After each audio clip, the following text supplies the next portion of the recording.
5:32. Now, millions of families could lose access to federal food assistance starting tomorrow as the government shutdown drags on. The Senate adjourned on Thursday without a vote to reopen. Overnight on social media, though, President Trump called on Republican leaders to sidestep the Senate's filibuster rule, requiring 60 votes so they can pass a bill to end the shutdown without Democrats.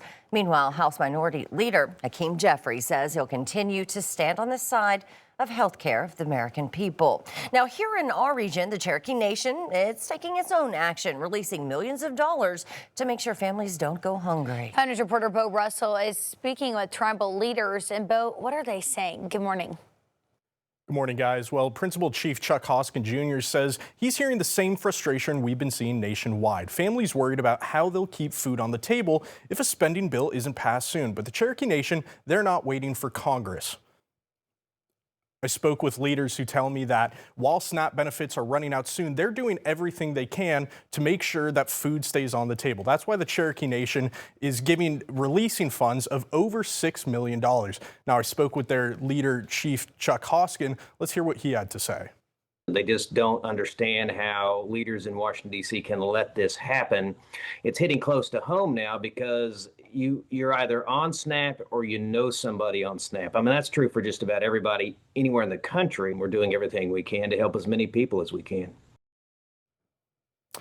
Yeah, now Chief Hoskin says again that they're going to be funding food pantries here in Northwest Arkansas, including the Northwest Arkansas Food Bank. They have more information that they're going to release later today on how food banks can apply for those funds. I'm Bo Russell, 5 News. Thanks for that, Bo. Well, as the concern of food insecurity grows across Northwest Arkansas, the founder of Feeding Fayetteville and NWA says that SNAP cuts and the approaching holidays are both contributing to the problem. She says her organization looks to find long-term solutions to hunger and offers emergency support when local food banks and pantries can't keep up.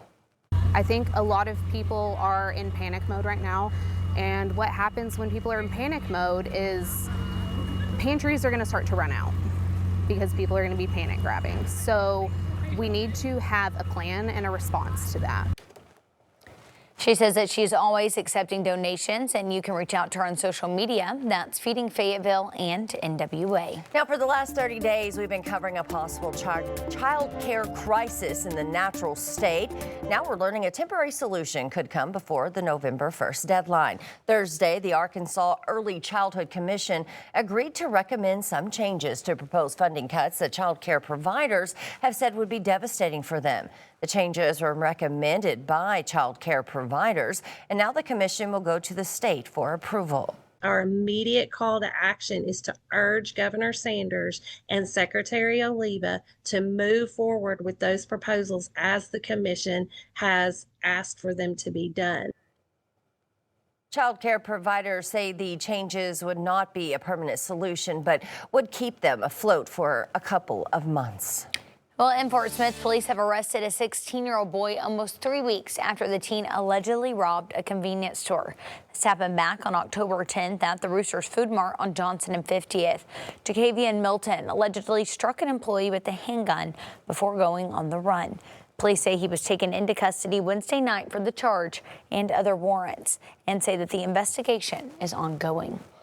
Well, the Oklahoma Attorney General has now said that he plans to dismiss any cases filed against tribal citizens for hunting without a license on tribal land.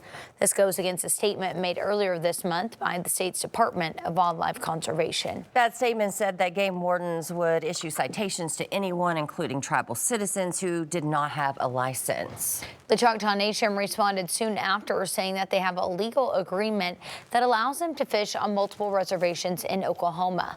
The AG said that this is, quote, another senseless attempt to ignore the sovereignty of the tribal nations. Around Arkansas, 5 grants totaling over $4.6 million have been awarded to state ports and intermodal authorities. One of those grants was awarded to the Fort Smith port, there totaling nearly $2 million. Officials say money will be used for a warehouse space, a material storage pad, and signage. That funding comes from the state's Waterway Development Grant Program, which helps protect the state's commercially navigable waterways. Well, it's that time of year again. This Sunday, clocks will fall back for the end of daylight saving time. But some health experts say that they want to stop the time change. Jared Hill has more on how to cope with it. Everyone has an opinion about changing the clocks. I do like waking up with the sun in the morning, but it sucks having the dark nights. I think we should get rid of it. It's really depressing. I'll gladly trade having sun at 6 a.m. for having it at 6 p.m. Most Americans are not in favor of daylight saving time. The American Academy of Sleep Medicine is among groups urging lawmakers to eliminate seasonal time changes and enact permanent standard time. On permanent standard time, we have more light in the morning, and we know that morning light is best for our mood and for our health. The second reason is that darkness in the morning actually has some safety risks. The third reason is because the alignment of the rising and setting of the sun is more consistent with our internal clock, people sleep better. Poor sleep contributes to chronic health issues, including cardiovascular disease, diabetes, obesity, as well as anxiety and depression. While some experts say the autumn change can be easier to manage, there's still some tips to make falling back feel a bit better. That starts with getting at least 7 hours of sleep at night before and after the time change, and maintaining a consistent sleep schedule. Adjust the timing of your daily routines and time cues right away starting on Sunday. Set your clock back 1 hour the evening before the time change so that when you wake up, it's easy to get on that new schedule. And then spend some time outdoors, get that morning light. Bright light will help set your internal clock to the time change, which will help with sleep and being alert. Jared Hill, CBS News, New York.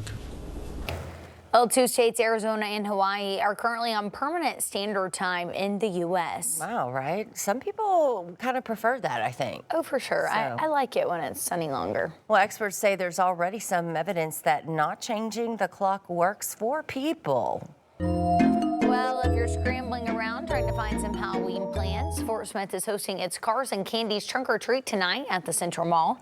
Van Buren is hosting its Halloween on Main event at 6, and Rogers is holding its Goblin Candy Crawl at Rail Yard Park this afternoon.